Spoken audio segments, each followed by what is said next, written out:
থেকে কি এত লেখাপড়া করছো বলো তো? চিঠি লিখছি। তা কাকে চিঠি লিখছো শুনি শুনি? আমার শাশুড়ি মাকে লিখছি গো গিন্নি। তা আমার মাকে হঠাৎ চিঠি লিখছো কেন? এক সপ্তাহ পরেই তো জামাই ষষ্ঠী, তাই মন্ত্রীমশাই সব আবদারগুলো একে একে লিখে ফেলেছেন। তুমি আমার মায়ের কাছে আবার কি আবদার করছো বলো তো? বেশি কিছু না, ওই আমাকে চিঠি পাঠিয়ে নিমন্ত্রণ করতে হবে, তারপর সাদা ঘোড়ায় করে নিয়ে যেতে হবে আমাকে, 3 দিন আদর যত্ন করে খাওয়াতে হবে, সোনার আংটি, ময়ূরপঙ্খী ধুতি, সোনার বোতাম, গলার হার, এই সব উপহার দিতে হবে। তুমি কি পাগল হয়ে গেছো? আমার মায়ের কাছে এত কিছু হ্যাংলার মতন চাইছো কেন? দেখো গিন্নি, আমি তো কৃষ্ণনগরের মন্ত্রী, আমার তো একটা আভিজাত্য আছে। আমাকে এরকম রাজকীয় ভাবে নিমন্ত্রণ না করলে আমি এবারে মানবো না। আমার মা এসব পারবেন না। আমি ওই শুধু আম লিচু কাঁঠাল খেয়ে জামাই ষষ্ঠী কাটাতে পারবো না। তাহলে তোমাকে যেতে হবে না, আমি একাই চলে যাব। কি জামাই ছাড়া জামাই ষষ্ঠী? হ্যাঁ হ্যাঁ, আমি আগামীকাল সকালেই চলে যাব। এই পোড়া কপালের সংসারে যত কম থাকা যায় ততই ভালো।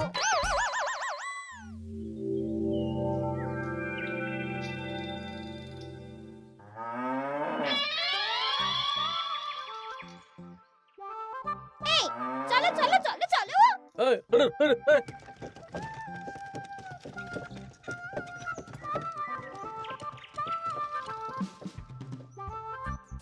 এটা আমার সাথে কি হলো রে বটা ঘটা?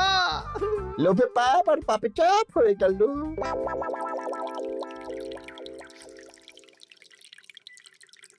বাহ বাহ, আজ সবাইকেই বেশ খুশি খুশি দেখাচ্ছে। সামনেই তো সবাই শ্বশুর বাড়ি খেতে যাবে, তাই মুখে এত হাসি খুশি ভাব মহারাজ। হ্যাঁ, পরের সপ্তাহেই তো জামাই ষষ্ঠী। তা মন্ত্রী, তোমার কি খবর? আমারও ভালোই খবর। তুমি এত চুপচাপ কেন? আমার জন্য তো আমার শাশুড়ি মা এলাহি আয়োজন করেন, এবারেও নিশ্চয়ই করছেন। কিন্তু গিন্নিমাকে যে দেখলাম আজকেই আপনার শ্বশুর বাড়ি চলে গেলেন, মুখটাও কেমন ভার ভার ছিল। আপনার সাথে ঝগড়া হয়েছে নাকি? এই না না, ঝগড়া কেন করতে যাব? আমি তো গিন্নির সাথে মিষ্টি সুরে কথা বলি। তা গোপাল, তোমার কি খবর? আমার আর কি মহারাজ, এখন তো আর আমি জামাই ষষ্ঠী যাই না, আমাদের নিজেদের মেয়ে জামাই আছে, তাদের নিয়েই ব্যস্ত থাকি। ও, তাই এবারে তারা আসছে তো? হ্যাঁ, আমার গিন্নি তো তাদের জন্য অনেক তো ভাবনা চিন্তা করে রেখেছে। ওই আম কাঁঠাল লিচু তো আছেই, তার সাথে ওই ইলিশ মাছ, কাতলা মাছ, 5 রকমের সবজি, 2 রকমের ডাল, আরো কত কি। বাবা বাবা, বেশ বেশ, তাহলে তোমাদের সবার জামাই ষষ্ঠীতে ছুটি থাকবে। সব কেনাকাটা করতে হবে তো। মাথাটা খারাপ হয়ে যাচ্ছে রে, সবাই চব্যচস্য খাবে। মন্ত্রীমশাই, এই তো সুযোগ। কিসের সুযোগ? আমি বলতে চাইছিলাম যে এই সময় সব সভাসদেরাই তো জামাই ষষ্ঠীর নিমন্ত্রণ রক্ষা করতে শ্বশুর বাড়ি যাবে, আর সবাই কিছু না কিছু কিনে নিয়ে যাবে। হ্যাঁ, শাড়ি গয়না মিষ্টি। আর গোপাল তো ওর জামাইয়ের তদবির করতেই ব্যস্ত থাকবে, গোপালও কেনাকাটা করবে, তাই এই সুযোগটা হাতছাড়া করা যাবে না। হ্যাঁ, সবাই হাত খুলে খরচ করে কেনাকাটা করবে, আর আমি ওই কেনাকাটায় ভাগ বসাবো। একদম এইটাই বলতে চাইছিলাম। শোন, তোরা শুধু ভাবনা চিন্তা করে নে কিভাবে কুচির কাজটা করা হবে। আমি আগামীকাল রাজসভায় একটু বিশদে জেনে নেব যে কে কি কবে কিনছে। কেমন? বেশ, তাহলে তো কাজ আরো সোজা হয়ে গেল। আমরা সোজা কাজ করব, আপনি মজা নেবেন। একদম।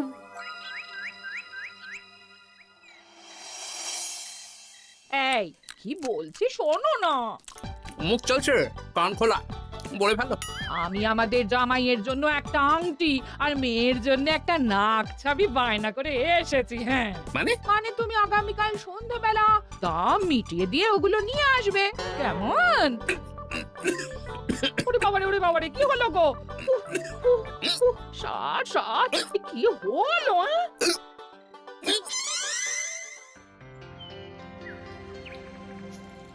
তোমার মুখ ওরকম বাংলার পাঁচের মতো হয়ে আছে কেন? আর বলবেন না মহারাজ, গিন্নি আমাদের মেয়ে জামাইয়ের জন্য একটা আংটি আর একটা নাক ছাবি বায়না করে এসেছে, আজ সন্ধেবেলা আবার সেগুলো নিয়ে আসতে হবে। গোপাল তাই খরচের ভয়ে পাগল হয়ে যাচ্ছে। বাকিদের কেনাকাটা কত দূর? আমি ভাবছি ওই আগামীকাল দুপুরেই সব কেনাকাটা করে নেব। শ্বশুর মশাইয়ের জন্য ধুতি, শাশুড়ি মায়ের জন্য ভালো শাড়ি, হ্যাঁ, আর তারপর ওই ফল মিষ্টি আরো অনেক কিছু, হ্যাঁ, সব কিনতে হবে। আমি তো ভাবছি আজকেই কিনে রাখবো, সন্ধেবেলা একটু যাওয়ার আছে। আমি তো বিয়ে করিনি, তাই আমার জামাই ষষ্ঠী নেই। আমি তাই হাত গুটিয়ে বসে থাকবো। আর বাকিদের? আমার মহারাজ, বুঝে গেছি তোমরা এখন থেকেই ব্যস্ত হয়ে পড়েছো। ঠিক আছে, তাহলে আমি এখনই ছুটি ঘোষণা করলাম।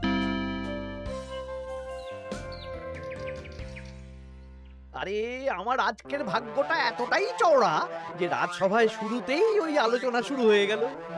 মানে গোপালের মুখ ভার ছিল, নিজেই কারণ বলে দিল যে আজকে সন্ধ্যাবেলা জামাই আর মেয়ের গয়না কিনতে যাবে। আচ্ছা, আর বাকিরা? বাকিদের ব্যাপারও জেনে নিয়েছি। আমি একটা তালিকা বানিয়ে রেখেছি। কিসের তালিকা? এই যে কে কখন কি উপহার কিনতে যাবে। আরে বাস, তোরা দিনে রাতে চুরি কর, বুঝলি, সারা রাজ্যে চুরি কর। রাঘব বোয়ালের খবর তো আমি দিয়েই দিলাম। এর সাথে সাধারণ প্রজাদের ঘরেও চুরি করব? একদম। মন্ত্রীমশাই, এবারে হিসেবটা 50-50 হবে তো? মানে ওই আমরা যা চুরি করে আনবো তার অর্ধেক আপনার আর অর্ধেক আমাদের। কারণ এবারে তো আর গিন্নিমা নেই, তাই আপনার খরচ নেই। এই তোরা কার সাথে কার তুলনা করছিস? আমি এই রাজ্যের মন্ত্রী, তোদের কাজ দিচ্ছি, এটাই তোদের অনেক ভাগ্যের ব্যাপার। হ্যাঁ না, হ্যাঁ, যা পাওয়া যাবে তার 80 ভাগ আমার আর 20 ভাগ তোদের। তোরা দুজনে ওই 10-10 করে নিস, যদি না পোষায় বলে দিস। আরে বাবা রে, না ঠিক আছে, আপনার শর্তেই রাজি। তোরা চুরি করবি মুখ ঢেকে বা মুখে কালো রং করে, আর গায়ে হাতে তেল মেখে নিবি, ভুলিস না। আচ্ছা মন্ত্রী মশাই, মনে থাকবে। বুঝলে রানী, আমি সব সভাসদদের আজকে থেকেই জামাই ষষ্ঠীর ছুটি দিয়ে দিয়েছি। ভালোই করেছেন। চলুন না, আমরাও আগামীকাল বেরিয়ে পড়ি। হ্যাঁ, তাহলে তো ভালোই হয়।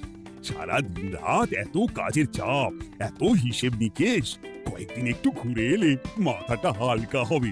তাহলে মহারাজ, আমি এখনই সব গুছিয়ে রাখতে বলছি, কাল সকাল সকাল বেরিয়ে পড়ব। বেশ বেশ, তাই করো, সেটাই ভালো হবে।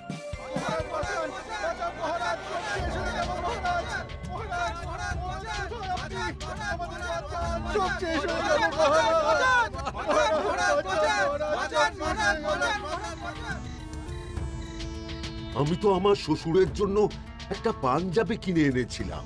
জানলা দিয়ে চোর শিখ বাড়িয়ে ওই নতুন পাঞ্জাবি চুরি করে নিয়ে পালিয়েছে। আমিও একটু আগে ওই দুটো থলে নিয়ে কেনাকাটা করে ফিরছিলাম, তারপর দেখি দুদিক থেকে দুটো কালো মতন মুখের লোক এলো আর ছোঁ করে আমার হাত থেকে দুটো থলে নিয়ে পালালো। ছি ছি সেনাপতি, তুমি না আমাদের রাজ্যের সেনাপতি, আর তোমার হাত থেকে চুরি হয়ে গেল? দুটো চোরকে ধরতে পারলে না? অনেকক্ষণ ছুটে একটা চোরকে ধরে ফেলেছিলাম মহারাজ, কিন্তু ওর হাতে এত তেল মাখানো ছিল যে যেই হাতটা ধরি অমনি পিছলে পালিয়ে যায়। মহারাজ, আমার তো বাড়ি থেকে দুটো পাতা কাঁঠাল নিয়ে পালিয়েছে, সাথে একটা রূপোর বাটি। ভেবেছিলাম এই বছর জামাইকে রূপোর বাটিতে পায়েস খাওয়াবো, কিন্তু সর্বনাশ হয়ে গেল। বলো কি? আমি তো ভাবছিলাম কালকেই নিজের শ্বশুর বাড়ি চলে যাব, কিন্তু এই পরিস্থিতিতে কি করে আর যাব বলো তো? শোনো সেনাপতি, সবাইকে বলে দেবে আগামীকাল রাজসভায় আসতে, আর রাজ্যে সুরক্ষার ব্যবস্থাও বাড়িয়ে দাও। আচ্ছা মহারাজ। বলি, দামটা আর একটু কমাও না। না না না, এর চেয়ে কমে দিতে পারবো না। তুমি যা বলছো তাতে শুধু আংটি হবে, কিন্তু নাক ছাবি হবে না। আরে বাবা, আমার এখন হাত টান অবস্থা, তুমি বোঝার চেষ্টা করো। এক কাজ করো, আমাকে তুমি ধারে দিয়ে দাও। আমার কাছে গয়না কেনার একটাই মূল মন্ত্র, আজ নগদ কাল ধার। হয় নগদ দাও, নইলে খালি হাতে যেতে হবে। বেশ, আমি তাহলে কালকেই আসবো, ধারে নিয়ে যাব। হ্যাঁ, বাবা রে বাবা, কি শেয়ানা বুদ্ধি! উফ,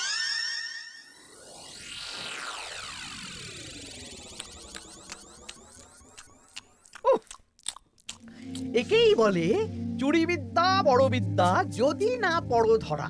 ধরা পড়লেই পড়তে হবে হাতে হাত করা। আজকে সন্ধ্যাবেলা তো গোপালের গয়না কিনতে যাওয়ার কথা ছিল, সেটার কি হলো? ও যা কিপটে, ও বলছে ধারে গয়না দিন। আমি তো সাকরাত দোকানের বাইরে ঠায় দাঁড়িয়েছিলাম। গোপাল খালি হাতে বাড়ি গেল আর আমিও খালি হাতে চলে এলাম।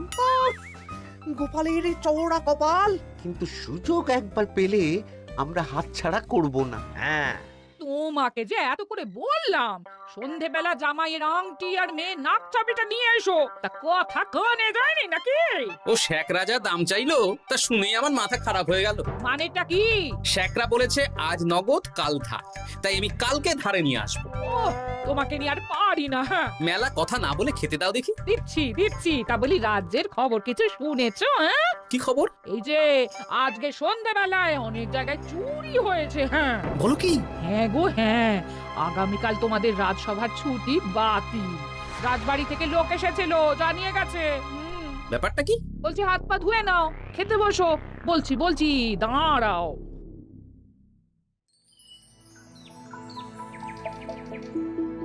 রাজ্যে এতগুলো লোকের বাড়ি থেকে চুরি হয়ে গেল। ভগবানের অশেষ করুণা মহারাজ, আমার বাড়ি থেকে এখনো চুরি হয়নি। হয়নি তো কি হয়েছে, হবে।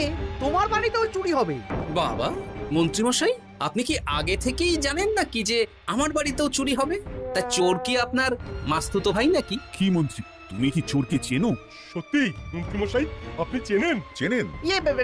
না মানে এই চিনি না আসলে, ইয়ে করলাম, মানে আন্দাজ করলাম। কোন যুক্তিতে আন্দাজ করলেন মন্ত্রীমশাই? না আসলে যারা এই বছর জামাই ষষ্ঠীতে যাচ্ছে বা জামাই আদরের আয়োজন করেছে, চোর বেছে বেছে তাদেরই চুরি করছে তো, তাই আর কি।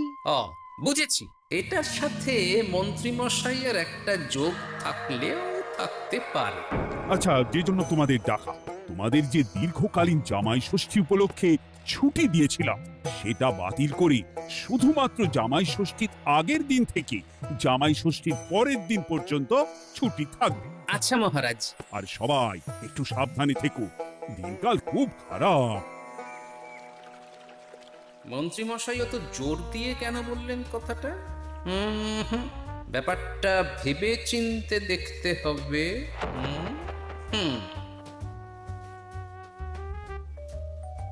এই তো পুটি, এই পুটি, শোন। বলো। বলছি তুই বাড়ি যাচ্ছিস তো? হ্যাঁ গো দাদু। শোন না, তোর বাবাকে একবার দুপুরবেলা আমার সাথে দেখা করতে বলিস তো। আচ্ছা দাদু, ঠিক আছে, আমি বলে দেব। বেশ, এই তাড়াতাড়ি আসতে বলিস কিন্তু, বেশি দেরি যেন না করে। ঠিক আছে গো দাদু, বলে দেব। এবারে বিজ্ঞানীর বাড়ি একবার যেতে হবে। এটা কাজ হবে তো বিজ্ঞানী? আলবাত হবে। এই হলো আমার আবিষ্কৃত বিশেষ চুলকানি চূর্ণ। একবার লাগলে 10 ঘন্টা চুলকবে। ঠিক আছে।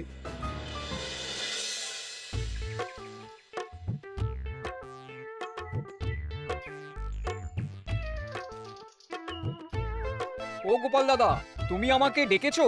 হ্যাঁ শোনো পুটির বাবা, তোমাকে একটা কাজ করতে হবে। বলো কি কাজ? তুমি আজ বিকেলে আমাকে একটা বড় ঝুড়িতে সবজি দেবে। শুধু সবজি না, সবজির সাথে ওই ফল মূল মাছ সবকিছু টাটকা না হলেও চলবে। সেটা আবার কেন? সে পরে বলবো। আচ্ছা গোপাল দাদা।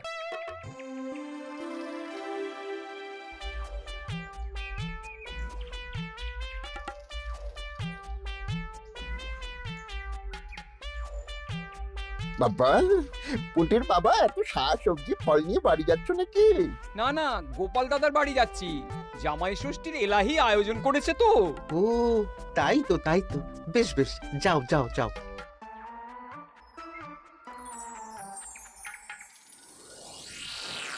বলিস কি রে? হ্যাঁ, নিজের চোখে আমরা দেখে এলাম। যে পরিমাণ শাক সবজি ফল আছে সেই সব দিয়ে আপনার ওই 1 সপ্তাহ চলে যাবে। তাহলে এই সুযোগ হাতছাড়া করা যাবে না। আজকে ওত পেতে থাকবি, কোন রকম সুযোগ পেলেই নিয়ে আসবি। আচ্ছা মন্ত্রী মশাই। এসব তুমি কি মেশাচ্ছ ঝুড়িতে? হ্যাঁ, চুপ, এটা চোরের দাওয়াই। এখন এই ঝুড়ি এখানেই থাকবে। যদি মন্ত্রীর কথা মতন চোর বাবাজি নিলেই ফাঁসবে। যাও, আমার জন্য একটু মুড়ি বাদাম নিয়ে এসো, যাও।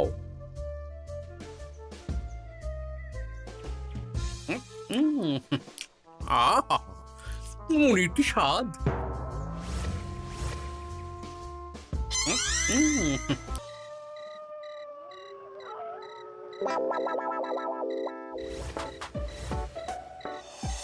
এই কটা সবজি ফলগুলো আমাদের জন্য অপেক্ষা করছে, দেখ দেখ। এ তো দারুণ সুযোগ। দরজা জানালা ভাঙার শীত কাটার কোনো ব্যাপার নেই। ঠিক, তাহলে আর দেরি কেন, চল।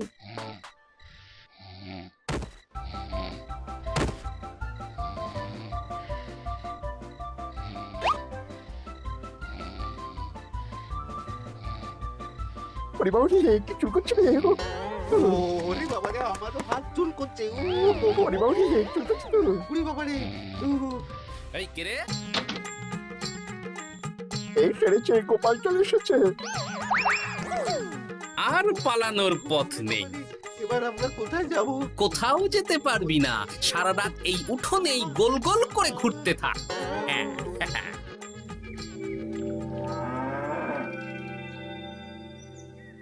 ও এখনো বেটারা এলো না। ওরা ধরা পড়ে গেল না তো? ধরা পড়ে আমার নাম বলেনি তো? না না, আজ আর রাজসভায় যাব না। বলবো বলবো হ্যাঁ, আমার শরীর খারাপ, আমি চুরির কিচ্ছু জানি না। হ্যাঁ, শুধু মন্ত্রী আসেনি। মন্ত্রীমশাই ভয়ে আসেননি মহারাজ।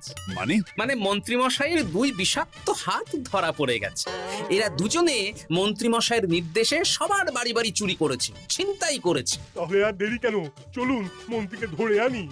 এ না হয় ধরবেন, কিন্তু উনি যদি অস্বীকার করেন, কারণ চুরির সময় উনি তো উপস্থিত ছিলেন না, যদি বটা ঘটার কথা অস্বীকার করেন। সে ভাবনাও আমার ভাবা আছে। শোন বটা ঘটা, এই তো ভালো বুদ্ধি, চলো সবাই।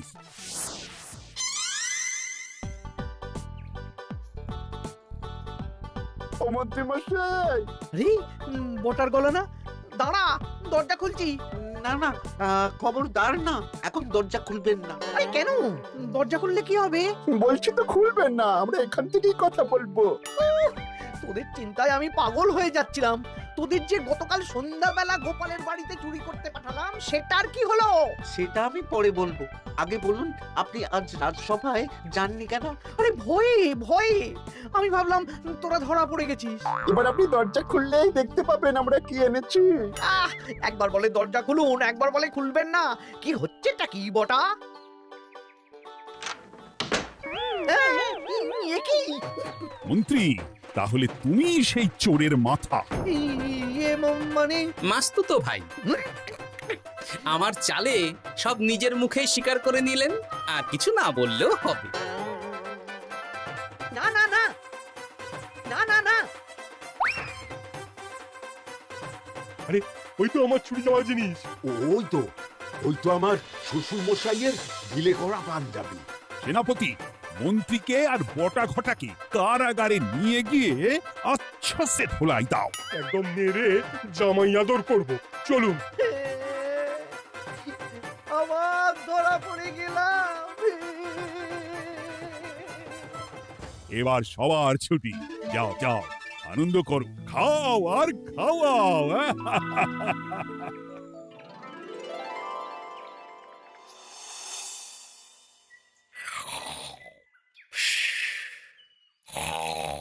কি গো, বলি বেলা তো অনেক হলো, উঠবে তো নাকি? কাল সারা রাত যে ধকল গেছে, তাই একটু বেশি ঘুমিয়ে পড়েছিলাম। বলি ধকল আবার কি? দীপ্তিতে ঘুমাচ্ছিলে? সেটা তুমি বুঝলে তো হয়েই যেত গিন্নি। আসলে সামনেই তো জামাই ষষ্ঠী, তার উপর তুমি যা আয়োজন করেছো, সেটার ধকলেই স্বপ্ন দেখছিলাম আর কি।